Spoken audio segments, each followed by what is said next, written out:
Yeah, you can go live. I'm just skimming through this article. Okay. Oh, wrong logo. Not that one. That one. There you are. Okay.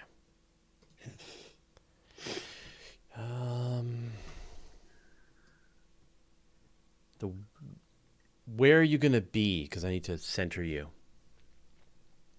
There. Right here. Yeah, that's perfect. Okay. Hey everybody. Chat. Encoding overload. Turn down the Oh video no. settings. Oh no. Oh no. I won't. I You've won't. angered the YouTubes. No. Well, it's angered OBS. Okay. Yeah. Think we should be live. People say we're live. They can see us. What do you think about shifting the Slack chat to Discord? You're on Discord for I'm everything. So is there any Yeah, I love reason? Discord. I love is a little bit of a strong word for some external service that harvests your personal information and will eventually inevitably use Okay, let it. me If you're not rephrase paying this. for it, you're not the customer. You're the I product. I love the community that I am able to participate in on Discord and the ease with which we can chat with one another, share screens, and have video and voice Yeah. communications. Okay. All right. Because we post the Slack down here, and I think we should shift it to Discord. Also, Discord doesn't have the same historical message requirements, doesn't have the pricing, Right. has voice chat, etc. So, Yes. yeah, I think I'm going to shift over. Like, I think we're going to ditch Slack on just for Universe Today, just for our internal team, Cool. and just go to Discord, and I then am completely good with that. yeah, because then I want to have because I have a Universe Today community as well, and so my thought is Yeah. just mash it all together. Yeah, that's what we've done with CosmoQuest. Yeah, and so because you can set all kinds of different roles, and so you can have secret rooms where you discuss stories and so on. Yeah, yeah, okay. I know Nancy, I'm sure is just like change. Well, she's over on Discord for everything we do with CosmoQuest. Yeah, So, yeah, yeah. I agree. I think it's the way. Two missions have arrived at Mars. One to go. It's pretty exciting. and Beth put it well this morning. You have Alamal and Tianwan. They're both like, we're just going to kind of curve ourselves politely into orbit, not do anything too drastic. Yep. We're just going to play it safe. And Perseverance is just like, YOLO! Just smash directly. It's the same trajectory that Starship is theoretically going to take. Just straight on in. Just Yeah. use the planet as a brake. Yeah. These missions are rock and roll. Yeah. They're not It's just messing sort of around. like, yeah, I personally, if I were planning a mission, the way the Chinese are doing it totally appeals to me. Me too. The same thing the Japanese did with Hayabusa 2. Yeah. Let's just drop things on it once we figured it out. Yeah, I Yeah. mean the Chinese mission is dropping a lander and a rover. They're going to orbit it first, make sure it's safe, Check everything check out. everything out, make sure everything's still working, and then, but yeah, as you say, YOLO, just straight on in. Go, go, go. It's more than 7 minutes of terror. There's only 7 minutes that it's out of radio communications, but personally, I consider the entire thing Terror. one continuous high Yeah. blood pressure event. It's possible that there's been 6 months of terror. Yes. So, but yeah, it's crazy to think. I mean, just to think like how amazing Curiosity is, and now there's going to be two. Now, statistically, something is going to fail. The question is it going to be Chinese lander, Chinese rover, American helicopter? American. I've said from day one that helicopter doesn't launch a second time. Yeah, I'm with you. Yeah. I honestly, having built enough remote controlled things growing up, Yeah. it's something's going to go sideways because some little tiny piece of plastic is going to be like, I do not like the cold. It's just that you just crash flying machines when you get them. Mm-hmm. That's just how it works. You Yes. you buy a drone, you pull it out of the packaging, you launch it, and it crashes. Or you fly it into the ceiling fan, although Sure. that's less of a problem on Mars. Yeah. The point being, there is no way that vehicle gets a second flight. It's just not how flying machines work, especially on Mars, which has never been tried before. And it's an honest to goodness helicopter, not a quadcopter. Mm-hmm. Yeah. That like helicopters are the most difficult to fly thing other than an Osprey transitioning between being an airplane and a helicopter. Right. Yeah. But just the fact that it's there, like, I can't even believe it. Like, it just feels like a dream. Almost there. Almost there. Yes, that's true. That's true. there's the careening into the atmosphere of tens of thousands of kilometers an hour part that still has to be resolved. Yes. Yeah, it is funny. We were talking on the Weekly Space Hangout with one of the scientists about the Dragonfly, and I talking to her about that too. And it's just like, I feel like we have was it Sarah Horst? No. I forget her name. But Jamie. No. Anyway, I feel like we have to Radebach. That Jenny, sounds right. Yeah, I think we have, but you feel like you have to pinch yourself that there is a 6-rotored, nuclear-powered helicopter going to Titan, and it's going to be flying around and taking pictures of the Titanian landscape. I'm less worried about that for the simple reason that Titan has a really good atmosphere. Mm-hmm. Yeah. We can practice for that. Yeah. Practicing for the atmosphere on Mars is can, but I mean, it's the same thing. I mean, on Titan, the gravity is lower, so you would have to figure out some kind of gadget that mimics the lower gravity in your high atmospheric density flight chamber. But you're not going to crash because gravity is lower, except by over maneuvering yourself. I think you just underestimate the ability for flying machines to crash. But this may be true. Yeah.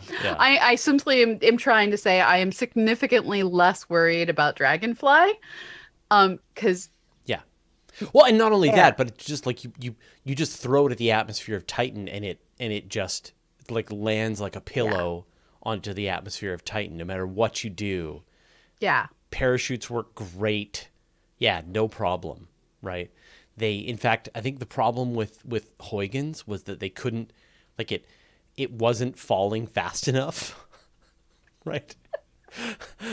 This is a good problem it's a great to problem have to have. usually. Yeah, as opposed to just enough atmosphere that you can't land propulsively, that you have to deal with the atmosphere. Mars is the worst. Mars could not have a worse atmosphere if it tried. No atmosphere would be better than some atmosphere on Mars. Well, it's not as poisonous as it could be. It's not as corrosive as it could be. So it could be worse. Yeah. But on the vectors of gravity and density, it's down there. What do we do again? I believe we record a podcast. All right. Squirrel. Okay. Squirrel. All right. Are we ready to do that whole pressing record thing? I'm ready. All right. I'm pressing record. I have also pressed record. You ready? I hope so. Okay. You're Can ready. never be entirely certain. Yeah, I know. Astronomy Cast, episode 596, The Universe's Background Noise. Welcome to Astronomy Cast, our weekly facts-based journey through the cosmos, where we help you understand not only what we know, but how we know what we know. I'm Fraser Cain, publisher of Universe Today. With me, as always, Dr. Pamela Gay, a senior scientist for the Planetary Science Institute and the director of CosmoQuest. Hey, Pamela, how you doing? I'm doing well, but it is so cold in the Great Plains part of the United States right now. So Yeah. cold. You might be shocked to hear that it's also cold here in Canada. Although Well, it's been beautiful. Last week it was wonderful. This week, -7 Celsius. and you're on Vancouver Island where this is not normal. Well, we get a few of those. Yeah, but we are the Florida of Canada. is the best way to describe. People for the entire rest of Canada, they come out to the West Coast, they come to Vancouver Island, and they never go back. Yeah, The return trips from the island are empty. Nobody ever wants to leave because our weather is the best for Canada. yeah. Someday we're retiring to Canada, my Canadian husband and Yeah. I. And it's always the where do we go? And the only thing that you guys have working against you is airports. Well, I mean, there's a great airport in Vancouver. There's a great airport in Victoria. Both are international. But they're not 20 minutes away. Well, it depends if you want to live 20 minutes away from them, but it's your call. But yeah, no, absolutely. You've got the point is you've got choices, so that's the Yes. key. All right, so now you might be familiar with the cosmic microwave background, but that's just one of the background radiations that astronomers look at. Some are well known and cataloged, while others are just starting to be possible to see at all. All of them tell us more about our universe, and we'll talk about that in a second, but first, let's have a break. And we're back. All right, so what is a background?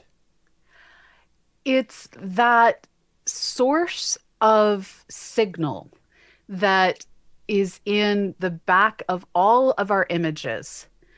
And I literally mean it's like the backmost layer. If you've ever used Photoshop, Illustrator, any of these art programs that have different layers, there's that layer that's behind everything that you can set to transparent, except for our universe doesn't understand that. Right. So no matter what color you're using to observe our sky, in the spaces between bright objects, there is light and sometimes even particles and gravitational waves that are emanating from some background that we're still in many cases trying to figure out what is.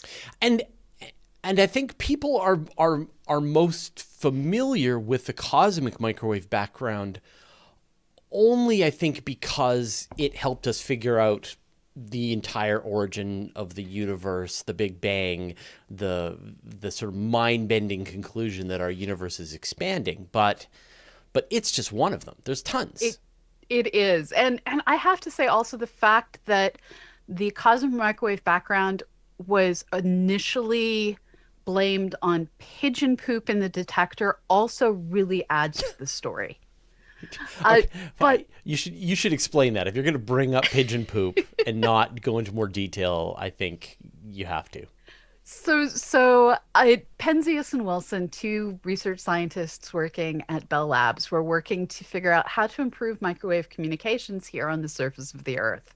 They built a big old detector, and they were looking for cosmic sources that could interfere with point-to-point signals used in telecommunications. And they found things they expected, like Jupiter. Jupiter is loud. But between all the things they expected to find, there is this constant signal. And normally, when you have this kind of a constant signal in a detector that works like a radio detector, you think it's just like noise in the system. And so they were trying to get rid of the noise every way possible. And they noticed that pigeons were roosting in their system. So they gave it a thorough cleaning to remove anything the pigeons may have left within the detector. And it didn't work. And in the end, after contacting a research group up at Princeton and talking to the folks like Peebles, they realized that what they were seeing matched theoretical predictions of a cold, long wavelength background of light that was the stretched out remains of photons released in the moment when the universe got cool enough for electrons and atomic nuclei to bond together, making our universe transparent for the first time. And this had been theorized that if, I guess when astronomers were starting to detect that they were seeing galaxies moving away in all directions, that was one line of evidence. That would mean that those galaxies were all close together in the past. Therefore, you should see a time when everything was all in roughly the same region, and it would be opaque and it would be hot. And then you should see this moment when it all got released into the universe. And that's what they saw. And just to be clear, it's not that there was any center to the universe, any region where things were more compact. It's the entire universe. The surface of a four-dimensional hypertoroid was a smaller surface in a three-dimensional on top of a four-dimensional object kind of way. And there's no center to a surface like that. Right. But I mean, even like if the universe is infinite, yes, then it was just, I mean, if you could see it, I think we did the math at one point. It's 3,000 Kelvin. So back in the day, it was the surface of a red dwarf star. If you could look at it, it would just be this dull red color, except it went on forever in all directions.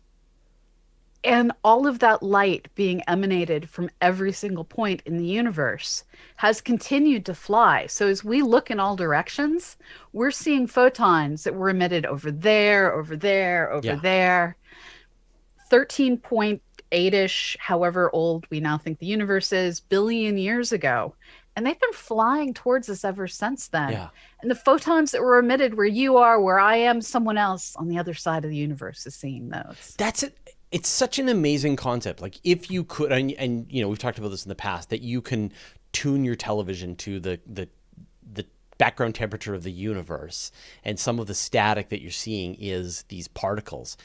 But like you're seeing a new region of space that has emanated these particles, and they have been traveling through space for 13.8 billion years, and they have finally reached your rabbit ears for your television, and then you're able to see it. And each second later, you're seeing another second's worth of space. And then each year later, you're seeing a new light year's worth of space. You're always seeing the birth pangs of the universe. And if we were able to watch long enough, we would see the structure change as we're cutting through different parts of temperature fluctuations. The universe is kind of amazing, and the cosmic microwave background details that amazingness. Right. All right, well, we're going to go into some of the things that we've learned from that in a second, but first, let's have a break. And we're back. So we know what the cosmic microwave background is, this time when the entire universe was just a red star. What does it tell us? What do astronomers use it for? Well, there are slight temperature variations in it that were generated by sound waves moving through the early universe when it was still opaque to light, but compression waves, sound waves are just compression waves. Those were still able to rattle around. And the size of those sound waves is a function of the temperature distribution of the universe, of the density profile of the universe over time. And so we're able to start to get at how did the universe expand? How dense was it? What is the geometry of the universe? All from those fluctuations in one color of the cosmic background, that microwave color. Right. And one of the amazing things is every color of background light or particles or gravity waves gives us different information on the early universe. Right. And we've done multiple episodes on the cosmic microwave background, and I think we can be safe to say that no part of the universe has given us so much information, asks for so little than the cosmic microwave background. But I love the way you describe that. You call it a color. that Yes. that there's red, there's green, there's blue, there's microwave, and there's gamma radiation, and more colors. So then Yes. let's talk about some of the other colors, that the other background colors of the universe that astronomers look at. Well, I'm going to jump straight over to X-ray because one of the things that always annoyed me growing up with Superman is how is Superman able to use his X-ray vision if his eyes are sensitive to X-rays and there's no source of X-rays going through people to allow him to see through them with his X-ray eyes? Radar. Well, He's giving cancer to everybody around him.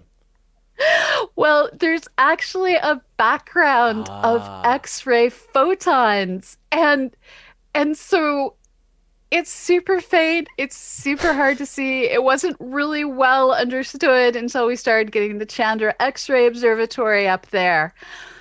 But there are so many objects out there giving off light in the X-rays that unless you are entirely precisely focused, it's going to appear as a smeared out background of X-ray light. This is coming to us from things like black holes in binary systems that are producing X-rays as that black hole, right. some of its companion. It's coming from hot gas in the cores of galaxy clusters that are giving off light in the X-rays because the gas is just that hot. It's coming from active galaxies, quasars. All of these high energy places are giving off X-ray light. And because the universe is so filled with galaxies, and because it was early in the universe that these galaxies were rich in star formation, had the most active quasars, the most active galactic nuclei, that background of galaxies is producing a background of X-rays. Right. I had a chance to talk to some X-ray astronomers about this, and the biggest one is this hot gas, that as galaxies are coming together more and more into larger and larger objects, it's compressing the gas in the galaxy clusters and causing more and more of this gas to heat up to millions of degrees. You get to a certain point when it starts to give off these photons of X-ray radiation, and they described it as the way the universe really looks. That what we think is how the universe looks is a sort of poor shadow of the X-ray radiation that is a much truer understanding of the sort of shape and nature and structure and amount of energy that's out there, which is kind of a fascinating idea. That It's like we're only seeing the dust motes and we're not seeing the air. yeah, and that it is these huge halos of hot gas that surround the galaxies as they're coming together, which is kind of amazing. And that's so you went all the way to the extreme, Of course. right, to the X-ray radiation. What else? Because Superman. Sure, yeah. And so that tells us where galaxies are colliding, where stars are forming, where Superman is blasting out X-ray radiation. What are some other colors of light So that we to see? go to the land of Spider-Man, we also have gamma ray radiation. I don't know why my brain is on superheroes today. It just is. It's fine. But there's also a gamma ray background that's out there, and this one is caused by things a little bit closer to home. These are the moderate distance, still extremely high distant active galaxies, the star forming regions, and it's thought that maybe even dark matter is flickering in the gamma rays. And so when we go out and we're trying to use telescopes like Fermi to observe the gamma ray sky, there's this background that's always there. And when we focus in and focus in, taking hour after hour after hour of observations, they start to resolve into galaxies that have an actively feeding black hole, that have massive jets, that are spewing gamma ray radiation along with the X-rays in all directions. This is less intracluster medium, less of that gas between the galaxies and more of the galaxies themselves going, hey, look at me, Right, in a right. very dangerous way. All right, we're going to talk about some more colors, some more background colors of the universe in a second. But first, let's have another break. And we're back. All right, we've talked about gamma rays, X-rays, microwaves. What about visible light? So visible light is out there, and there's two different ways of looking at it. First of all, there's the if you were able to average across all the stars in all the galaxies, in between the galaxies, there's stars between galaxies too, what color would the universe be? And it turns out they actually figured out down to the hexadecimal code Right. what color it would I be. And this remember is that. cosmic latte. Yeah, I remember that. We were at the AAS meeting when they announced the color of the universe, and they actually made a mistake and then had to do a recalculation to get the right color. So if you just took It initially came out as turquoise or Right. teal. The universe is not bright and dramatic. Yeah. It is the color of coffee with too much milk in it. Right. So if you take every photon that could fall on a sensor of visible light, and you just average it all out, you would get this milky brown color. It's take a glass of milk, add a small shot of coffee. That's the color of the universe. That's the color But of the universe. but the crazy thing is exactly how we see that color depends on if we're looking from Earth, where we have to deal with the stuff like zodiacal light in our own galaxy. This is the dust that is reflecting sunlight back at us when we look away from the sun. Right. If we get out past that zodiacal light, which has been done by the Voyager Pioneers and New Horizons spacecraft, well, New Horizons, which is the youngest and most equipped of these missions, it was able to look out at the universe and see that it's actually a slightly different color. And that slightly different color tells us we don't actually understand how many galaxies are out there. So when we made predictions, we were wrong. Right. I think we had talked about this, that there are 2 trillion galaxies in the visible universe, and it turns out there's probably less.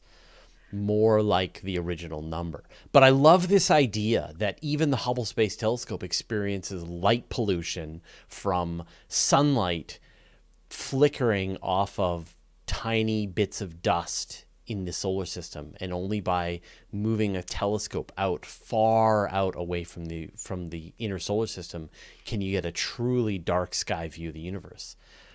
And the way to think about this is if you're in a super dusty room, you've just clapped chalkboard erasers or something, and you have a window behind you with sunlight streaming in.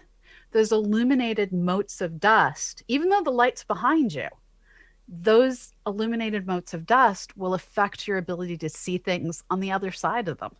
And the dust inside of our galaxy, inside of our solar system, Yeah. is affecting our ability to see beyond. Although chances are there is also dust inside our galaxy that would There affect is. our ability to see beyond. So really, truly, if you want to send a telescope to have a nice dark sky view, you got to get outside the galaxy. All right, so we've Yes. talked about light and different colors of light. And yes, X-rays are a color. But let's talk about some other kinds of backgrounds that astronomers are starting to be able to try to pick up. Let's start with neutrinos. So it turns out that before that cosmic microwave background radiation was formed, there was a point in the universe where the particle physics released vast numbers of neutrinos. And just like the photons have gotten cooler and cooler and cooler and lower energy as the universe has expanded, those neutrinos are also extremely low energy. So we haven't seen them yet, except in our models of the universe. Right. So are they really there? We know how to Right. test for it. We just don't know how to build the equipment to test for it yet. And just like a good analogy is you've got photons of gamma radiation being generated at the center of the sun, and they're bouncing around inside the sun on this random walk that could take 50, 100,000 years to get out of the sun. Neutrinos are also getting created at the center of the sun, and they're coming straight out. They pass right through the sun, through the earth, through you. And so back at the beginning of the universe, the entire universe was that the interior of a red star, the neutrinos could get out. And so you've got suddenly, we can't see what happened for the first 400,000-ish years of the universe, Yeah. but maybe with the neutrinos we could. Get all the What way down to 1 second. what 1 second? We're Yeah. gonna be able to see all the way to 1 second. So what might we see? What could we learn if we could see that neutrino background? This theorists have so many different ideas. I'm not even going to fathom to put something out there. We only really have observational knowledge of what happened at year 400,000-ish. Yeah, yeah. So it was a muddled mass of heat, energy, and particles in constant collision. But we know that we can receive neutrinos when supernovae go off. We know that Yes. we're receiving neutrinos from the sun. So Yes. it could very well be, if there are densities, overdensities, underdensities, that maybe we could map those out to 1 second after the Big Bang, which is just a crazy idea. All right, one last really cool idea, and that's gravitational wave background. Yes. And this comes from things like primordial black holes evaporating, mergers of things going on in the early universe when we had rapid star formation followed by rapid star death, where we had constant galaxy collisions. All these different things have the ability to generate gravitational waves. And primordial black holes are, again, things that could have existed before the cosmic microwave background, in the moments of the cosmic microwave background, and they would have evaporated early in the universe. So they may not still be around. But the gravitational waves that they gave off could still be moving through space, literally collapsing and expanding at the fraction of an atom level, the size of the universe. How far, like how close to the beginning of the universe could you get? Could you actually see the jiggly wiggly Big Bang written into the background of the back of the gravitational waves? So we're still not going to get further back, according to most theories, than that 1 second that you get with the neutrinos. Right. Part of the issue is primordial black holes don't totally understand them, in terms of, like, we all don't totally understand them. And depending on how they live and die, depending on if Hawking's was right or wrong and how black holes evaporate, depending on what model you have for how they formed, you're going to see gravitational waves from different points in time. But the cool thing is, unlike the neutrinos, we actually have a handle on how we may be able to observe this. And that handle is pulsars. Spinning neutron stars, if their magnetic field is out of alignment with their rotation axis, that magnetic field, every time it comes by, can flash us with radio light. And that pulse is very precise, and it's related to the distance between us and the pulsar. And if that distance changes because of gravitational waves, and we see a number of different pulsars out in a specific direction, changing in a way that makes sense for differences in distance to each of them, we know that that's probably coming from a gravitational wave passing through the universe, deforming space-time on interstellar levels. Wow. So I sort of imagine it like buoys sitting on the top of the ocean, floating, bobbing up and down as gravitational waves are passing them. It's the tsunami alert system writ much bigger. Yeah. Yeah. Absolutely fascinating that we have all of these ways to just see the universe. And I do need to give a shout out to ultraviolet background. It is the most boring. Doesn't come from anything exciting, but it's what keeps the universe ionized so that we can actually look across the universe. So shout out to you, ultraviolet background. And the infrared background? Well, infrared, microwave, they're kind of the That's same true. thing. Yeah, good point. And radio is sort of like microwave too. All right. Well, thanks, Pamela. We'll see you next week. Bye-bye. Do you have some names for us? I do. Hold on. I, as always, have to thank all of you who are patrons of our show. While we are starting to go out on television, we don't yet have advertisers. We're local to the Houston on channel 20.1. I have to admit, I didn't know that channels now have decimal points because I don't watch digital over the air TV. But we are over the air on 20, no, sorry, not 20.1, 20.10 in the Houston metro area. And the people that allow us to go out to bring all of you, our podcast, Twitch, YouTube, television audiences, what we do are this week, the names I'm going to read are Emily Patterson, Adam Annis Brown, Just Joe, Nicole Vorziak, Ed of the Universe, Helga Bjorkog, Gordon Dewis, Joshua Pearson, Bill Hamilton, Jack Mudge, Richard Riviera, Frank Tippin, Sydney Walker, Alexis, Thomas Sepstrup, William Andrews, Ron Thorson, Jeff Collins, Harold Bargenhagen, Ben Floss, Jordan Tanner, Merrick Verdarny, Ray Venning, Alan M. Price, Mark Van Coy, Jason Thomas, and Arctic Fox. Thank you, Thank you everybody. so much to all of you. All right. We will see you next week. Yep. My stream cut off. Weird. Okay. Are we still streaming? Should be. Okay. So that was episode 596.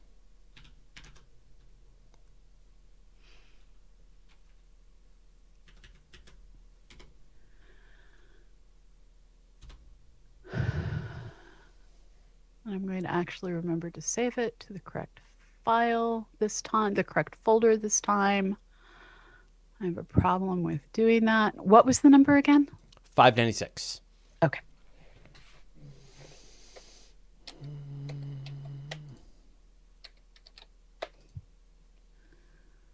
Rich, Allie, I think I actually recorded everything correctly this time.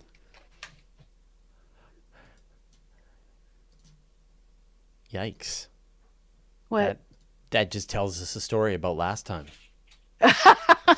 I was trying to record all the video locally, and I recorded all the video with none of the audio. So it was fixable because we record our audio separately, but it was just sort of like... Okay.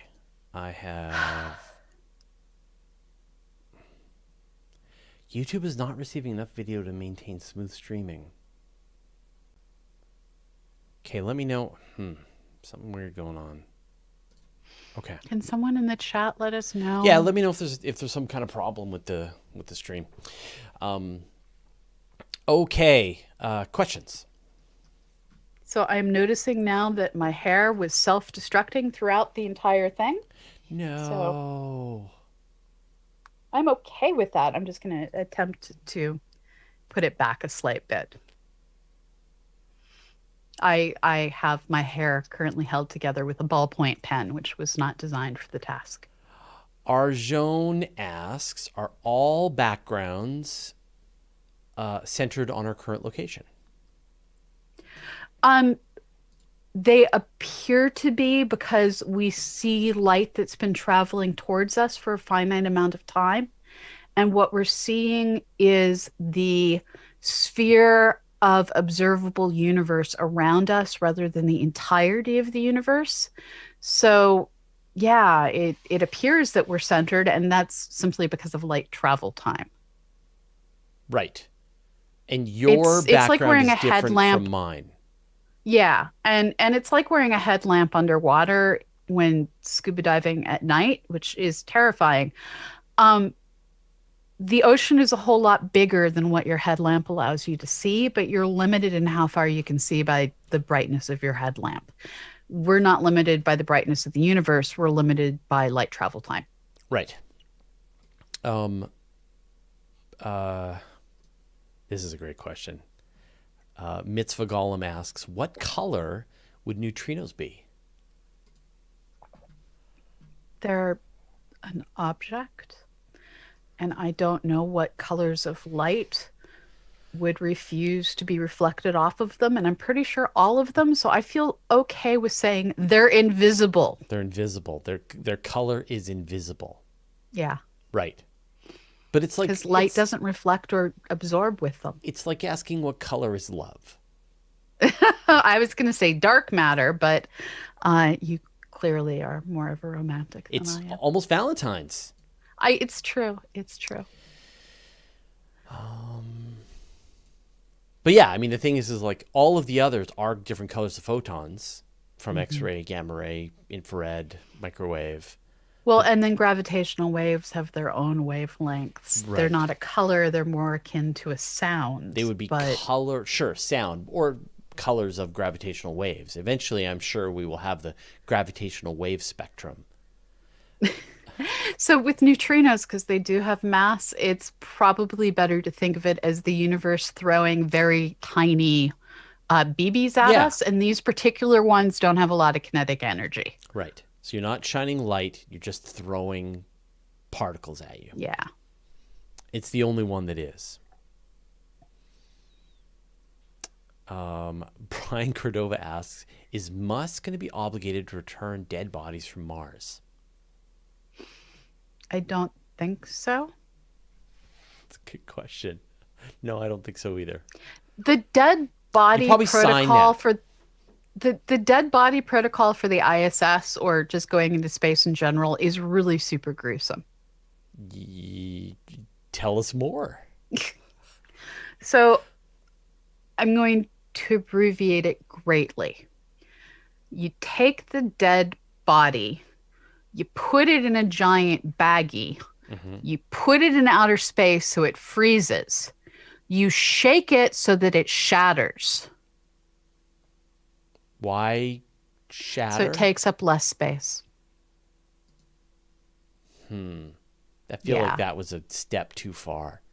yes. Really? I gotta look this up. That's crazy. Wow. Yes. Okay. I paraphrased it greatly, but that's the essence of it. Yeah.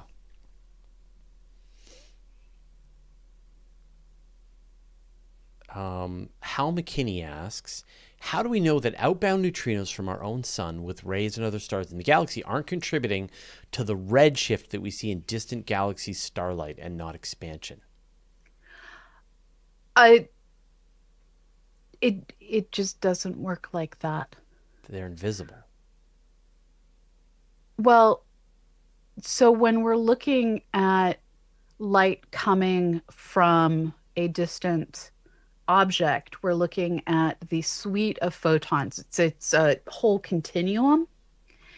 And we see in that continuum the places where specific atoms have been absorbed and emitted by the material in that galaxy. Hmm. And so we look for what's happening with those specific lines that we know the red shift or blue shift of. And our sun also gives off a continuum of light, but it has its own absorption and emission lines that are related to its velocity compared to us. Right. And since it's that consortium of lines, that fingerprint of atomic elements that we're looking at, we can untangle this suite of lines is sunlight. This suite of lines is, we actually can see comets that are both reflecting sunlight and shifting its color because of their motion. We can untangle all of these different things because of how we use that fingerprint rather than just the broad rainbow in general. Right. Andrew Planet asks, if it's an infinite universe, how can we say there's only a finite number of galaxies? We're talking about the observable universe. Yeah. So there's a finite We number of we are lazy galaxies. with language. There's a finite number of galaxies in the observable universe.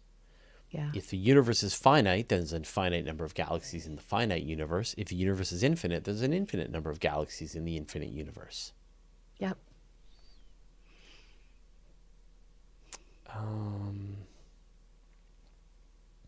Stella just came in and lay down with the saddest noise and is now trying to fall asleep. So Corey S. asks, what if the neutrinos moved past us already? What will we see instead?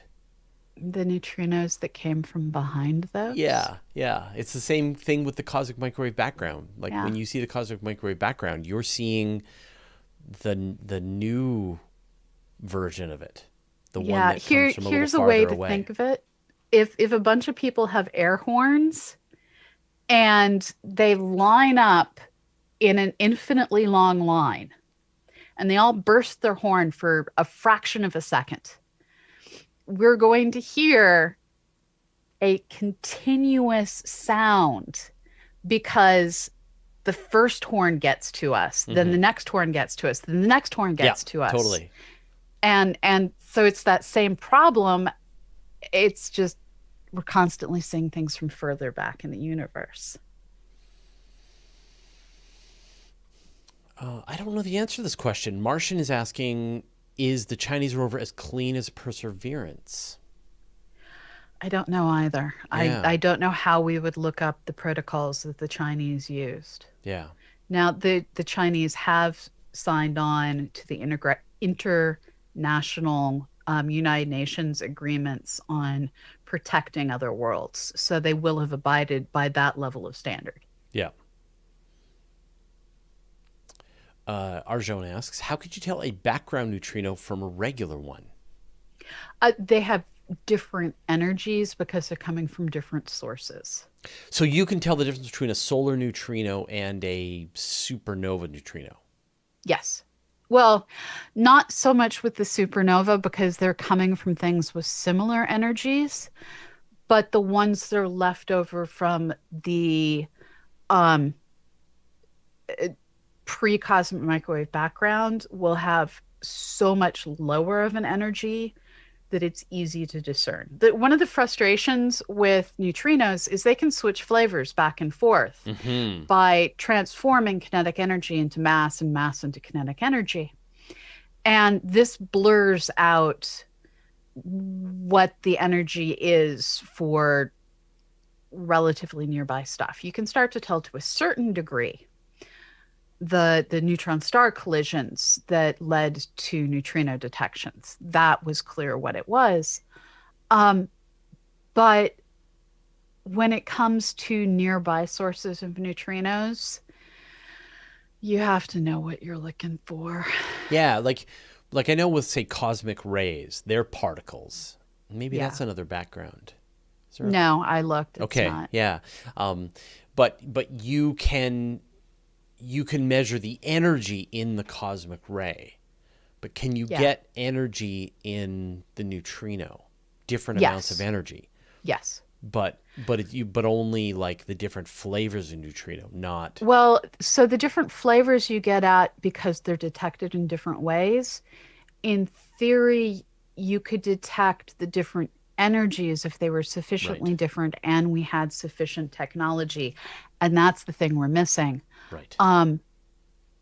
To be able to start differentiating, okay, this object has a mass energy of foo, this object has a mass and energy of foo bar, therefore different origins. Right. Therion asks, are gravitational waves stretching over time with the universe the same as electromagnetic waves? I believe so. Yes. Yeah, so you will have to shift. Like if you detect some kind of gravitational wave, you'll have to figure out how far away it was and sort of map back to what it would have been. I don't know if it's identical, the same way Doppler shifting for sound and for light is the same concept, but they're not identical. So the principle is the same. The details will be different. Right. All right. Jason Elric is asking, please help. I cannot visualize the curvature of space. Surely if there is a z-axis, no point for vertical reference, does that not negate the curvature? So, and I know what he's getting at, which is like we imagine 3 dimensions. and you can go in a straight line in any one of those three dimensions. How can it be curved? So the way to think of it is, how do parallel lines behave over time? If parallel lines over time converge to a single point, like happens on the surface of a sphere, Mm-hmm. then you have a closed geometry to the universe. If you have parallel lines that diverge over time, that implies the universe is more shaped like a saddle. Mm-hmm. And it's what we call an open geometry. Now, if parallel lines stay parallel all the time, which is what we think we actually see, Yeah. then it's a flat geometry. Now, the crazy thing is that all because it's flat doesn't mean it's not a finite surface.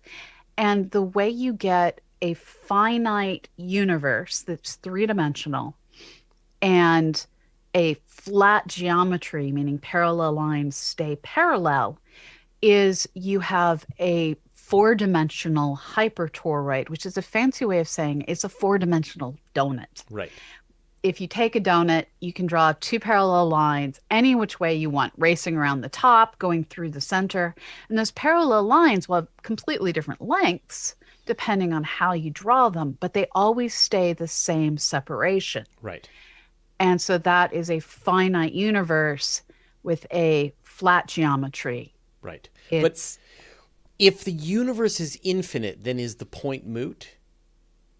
if the universe is infinite, then it could just be regular Euclidean geometry. So you don't like if it just goes on forever in all directions, then it doesn't. You don't really need to wonder whether or not the space is open closed because. But so if it's infinite, though, the thing that you have to remember is there's still that fourth dimensional of time. Mm-hmm.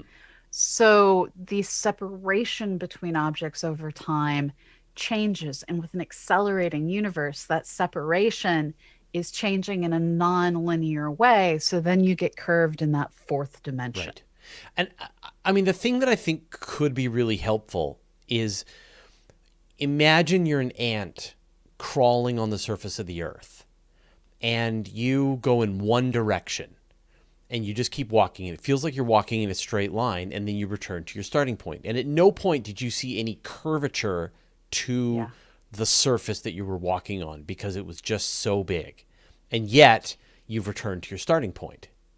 And obviously we as three-dimensional creatures can look down on the surface that the ant is walking on and go, okay, it's a sphere that the ant is walking around. But an ant would be able to tell that it's walking on a sphere if it tried to keep track of a parallel line. It would lay down a parallel line, parallel lines, and it would watch as those parallel lines converge. And it would go, oh, I'm on a sphere. I can't perceive it, but I know that I'm on a sphere because I see what the parallel lines are doing. They're converging. And if the parallel lines were diverging, then it would go, oh, I'm on a Pringle. Yummy. So I that is so much more useful than saddle. I need to someone remember that. Arjun put that in the chat, which was great. Okay. And so then you just scale that up one dimension. And so if the universe is finite and you move in one direction for billions and billions of years, you might return to your starting point. If you go up, you might return to your starting point. If you go down, left, right, in all the three dimensions that you could travel, you might return to your starting point. And if you bring parallel lines with you, you'll watch whether they converge or diverge, and that'll tell you whether the curvature is open, closed, or flat. And part of the way that we know we're only seeing a few percent, sorry, all of a sudden I have everything on my computer is ringing at me. Okay, I'm just going to ignore it. Yeah. I'm just going to ignore it. Yeah, la, la, la. Yeah. So one of the ways we know that we are seeing at most a couple of percent of our universe's total volume is when we look at the cosmic microwave background, we don't see repeats. We would Right. expect to see the front and back of the same structures if the universe were sufficiently small that light would have had time to reach us from both sides of an object. Right. And so if we saw the left and the right, or even like a repeat, if we saw two lefts Mm-hmm. and two rights, we look to the left, we see the same object, and then we see it. Imagine you're in like a hall of mirrors. Yeah. And so one possibility is that you look to your left and your right and you don't see a reflection of yourself. That means that the room that you're in is too big to be able to see the reflection. But, it's foggy or whatever. But if the mirrors are close, you can see a repeat of yourself on the left and the right. And if it's really clear, you can see multiple repeats going on forever. So Broken Symmetry on Twitch just typed multi-Pringle universes conveniently stack. And I'm totally going to screen capture that. That's good. Um, yeah. So that's and so I mean you described a hypertoroid, but all Yes. you're looking for is a three-dimensional geometry that allows parallel lines to remain parallel, but also Yeah. allows you to return to your starting point. A, Yes. to- a like try it out. Grab a donut. You'll see that parallel lines remain parallel whether you go on any part of a donut. But a square would work. A cube would work too. I'm not sure with the corners if it actually works. Sure, you just go over the corners. Like you'd have to, go over the corners, but it would work. A dodecahedron would work. Like a 12-sided die or 20-sided die. So because it is like a circle, but you're on facets, and each time you close over there's something like 12 or 20 different geometrists, Yes. geometrists. That sounds wrong. Anyway, geonominers have come up with something like 20 different geometric shapes that would match a flat universe. Yeah, soccer ball is one of them. Yeah, that's the dodecahedron that I was mentioning. Yeah. Yes. The reason that I always have to do the does that actually work is as someone who knits, I have wound yarn I don't know how many times from when things have gone terribly wrong with your yarn thing. And there's some shapes where it ends up like naturally forming really cool geometries because the yarn doesn't stay parallel. Um, Right. and Yeah. and so there is a cool way to test it. Um, don't do this with a donut. You will hate yourself because you're constantly passing through the center. But with solids, if you take that solid and you try wrapping the yarn, um, and then you try wrapping a parallel next to it, what ends up happening is the question to ask. Right. You'll find out. Yeah. Yeah. So there are, and then, and there could also be a three-dimensional object that we can't imagine, that we have not imagined, that still fulfills the topology required to allow what we see in the universe. And just like we can watch an ant and go, ugh, dummy, it's a Pringle, a four-dimensional being could look at us trying to understand and go, can't you just see that you're in a hypertoroid? Come on. Right. Because we're in it. We're trapped in it. We can't see it. It's true. All right, we've reached the end of our Astronomy Cast hour. Thank you, everybody, for joining us. Thank you, Nancy Graziano and the rest of the Weekly Space Hangout crew, our mods, people watching us both on YouTube and on Twitch. And Beth taking notes, Rich and Allie, who will do our audio and video editing. yeah, thank all of you, everyone. Now, we're not here next week. Correct. It is President's Day here in the US, and we decided we need to take a week off periodically. And with Perseverance landing, Yeah.